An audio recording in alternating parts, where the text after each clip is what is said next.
Like the most controversial textbook in Japan, it was this middle school textbook called the new history textbook, the Atarashi Rekishi Kyokasho, which was put out by this very conservative publisher. I mean, it was a group that got together specifically to write a conservative history textbook because they considered the mainstream history textbooks in Japan to be much too liberal and, affected by the left leanings of the Japanese Teachers Association and all of these what they consider to be these pernicious left-wing influences on society.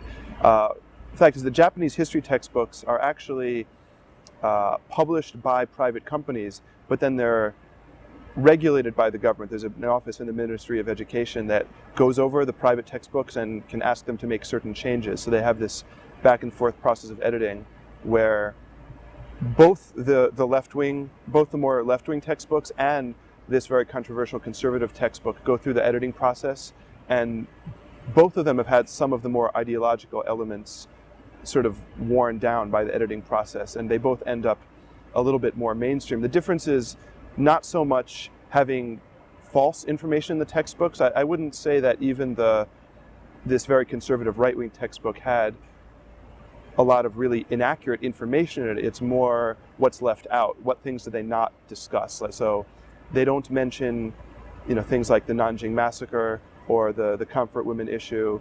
They don't talk about minorities in Japan very much, and that sort of thing. And so this is somewhat different from the colonial period, when the only textbooks in use in these areas were written by the government. So there was only one textbook, and it was written specifically to promote the nationalist agenda and a certain view of history. And so they're very careful in choosing which historical figures were included and how they use them to promote a certain idea of Japan as this ancient country with an unbroken imperial lineage going back 2,600 odd years to the sun goddess and this whole thing. I think it's sometimes blown out of proportion, certainly, but it definitely causes problems as well. I mean, most people mostly know about history based on what they get in their primary and secondary school history textbooks. So to have things left out completely does cause quite a big problem, I think. And I haven't studied this in great detail, so I don't want to get too much into it, but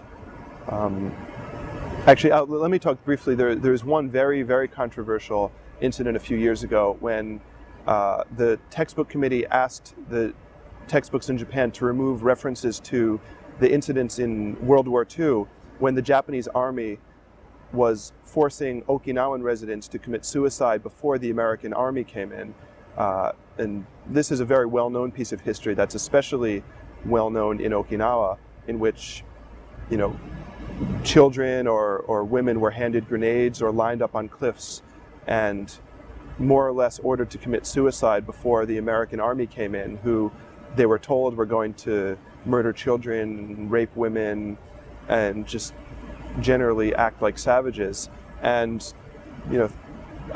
thousands, maybe tens of thousands of Okinawans killed themselves under direct military pressure at this time. And this was going to be edited out of the textbooks, and it caused one of the largest protests in Japan in recent history. I think tens of thousands, maybe 100,000 Okinawans protested, and it was such a controversial issue that eventually this was reversed, because, I mean, these are the national textbooks, and the Okinawans were I think rightly very upset and concerned that their own history as a sort of minority in Japan, having been originally sort of colonized by Japan before being fully integrated into the country in a legal sense, that their own local history was being kind of whitewashed in favor of this sort of unitary state narrative that's become standard. So that's the biggest example of a domestic issue that's been controversial in the textbooks, but Certain international issues like the Nanjing massacre and the comfort women, the military sex slaves during the World War II period, have also been very controversial. But that's been more protested by neighboring countries, especially China and Korea, and to some degree Taiwan and the Philippines are also areas that were affected by these comfort women policies, and they were also protesting about having this included in the books.